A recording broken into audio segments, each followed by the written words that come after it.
Hello बच्चों, कैसे हैं आप। उम्मीद करती हूँ आप बढ़िया और एकदम मज़े में होंगे। तो आइए बच्चों, आज एक बहुत अच्छी कहानी पढ़ेंगे हम और हमारी कहानी का शीर्षक है साहसी बालक। तो बच्चों, सबसे पहले इस पाठ में आने वाले कठिन शब्द पढ़ लेते हैं, जो हैं हॉर्न, विद्यालय, ड्राइवर और गुस्सा। अब इन शब्दों को आपने उच्चारण के साथ तो बोलना ही है, साथ ही साथ इसका लेखन कार्य भी करना है ताकि ये शब्द आपको अच्छे से याद हो जाए। तो चलिए बिना विलंब के अपनी इस कहानी को शुरू करते हैं। तो बादल बहुत साहसी बालक था।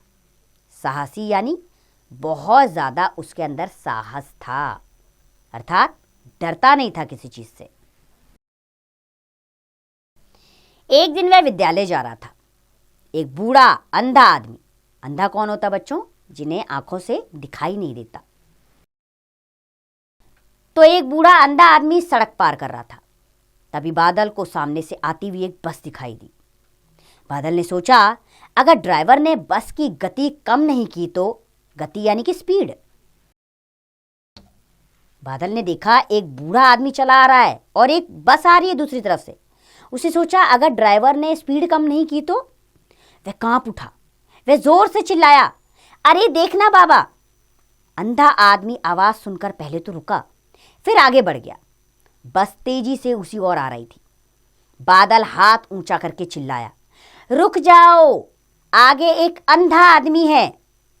इतने में वह आदमी सड़क के बीचों बीच आ गया। बादल जोर से चिल्लाया, भागो बचो बाबा, भागो। पर बेचारा अंधा किधर भागता? उन्हें तो कुछ दिखाई नहीं दे रहा था, किधर भागना है ये उन्हें समझ में ही नहीं आ रहा था। गाड़ी धीमी करो, बादल चिल्लाता हुआ सड़क के बीच में आ गया। बस ड्राइवर ने सोचा, अरे यह लड़का बीच सड़क में क्या कर रहा है। उसने हॉर्न बजाया और पूरी ताकत से ब्रेक लगाए। ताकत यानी कि उसके अंदर जितनी पावर थी उससे उसने ब्रेक लगाए। उधर बादल ने उस आदमी को धक्का देकर बीच सड़क से हटाया। दोनों सड़क के किनारे जा गिरे। ची ची ई की आवाज करती हुई बस भी रुक गई। बूढ़ा आदमी घबरा गया। बादल बूढ़े आदमी को उठाते हुए बोला, हम बच गए बाबा, आप परेशान ना हो। तभी ड्राइवर बस से बाहर आया। वह बहुत गुस्से में था। उसने बादल का हाथ पकड़ा और जोर जोर से झकझोरने लगा, ऐसे इसको जोर जोर से हिलाने लगा। बादल कह रहा था, मेरी बात तो सुनो। ड्राइवर उसकी बात ही नहीं समझा। उसने बादल को मारने के लिए हाथ उठाया। इतने में विद्यालय के बच्चे प्रधानाचार्य को लेकर वहां पहुंच गए। उन्होंने बादल को छुड़वाया। प्रधानाचार्य ने बादल को शाबाशी दी और बोले, मैंने सब देखा है, मुझे तुम पर गर्व है। गर्व यानी कि मैं तुम पर बहुत ज्यादा प्रशंसित हूं। यदि एक पल की भी देरी हो जाती तो इस बूढ़े आदमी की जान चली जाती। उन्होंने ड्राइवर को सारी बात समझाई। बात सुनकर उसका चेहरा शर्म से झुक गया। शर्म यानी कि लज्जा से। अर्थात जब ड्राइवर को सारी बात पता लगी तो वो शर्मिंदा हो गया। उसने बादल से माफी मांगी। माफी यानी कि क्षमा मांगना।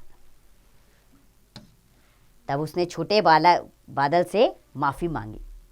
बादल की सूझबूझ और साहस की सभी ने प्रशंसा की। प्रशंसा का अर्थ होता है तारीफ करना। तारीफ भी क्यों ना हो, बादल ने काम ही ऐसा किया था, तभी तो सब उसकी प्रशंसा कर रहे थे। राष्ट्रपति ने बादल को गणतंत्र दिवस के अवसर पर वीर बालक के पुरस्कार से सम्मानित किया। ये बहुत बड़ा सम्मान होता है। ये उन वीर बालकों को मिलता है जो अपने जान की परवाह किए बिना दूसरे की जान बचाते हैं। ऐसा ही काम बादल ने किया था। एक अंधे बुजुर्ग आदमी की जान बचाई थी, अपनी जान की परवाह किए बिना। तो ऐसा था बादल। तो बच्चों, ये कहानी हमें यह सीख देती है कि जीवन में साहस हमें आगे बढ़ते रहने की प्रेरणा देती है। साहस के बल पर आप हर मुसीबत से निपट सकते हैं। जैसे बादल ने दूसरे की मदद के लिए साहस से आगे बढ़ने का कार्य किया। आप भी दूसरों की मदद के लिए आगे आइए। जितना भी आपसे हो सके दूसरों की मदद कीजिए। अपने मित्रों की, सहपाठियों की, अड़ोसी पड़ोसियों की, माता पिता की, भाई बहनों की, जिनकी भी मदद आपके बस में करना है उनकी मदद भी आप कीजिए। और आप अपने जीवन में एक सार्थक जीवन को बिताइए। उम्मीद करती हूँ ये कहानी आपको बहुत पसंद आई होगी। अब इसका अभ्यास कार्य आप स्वयं कीजिए।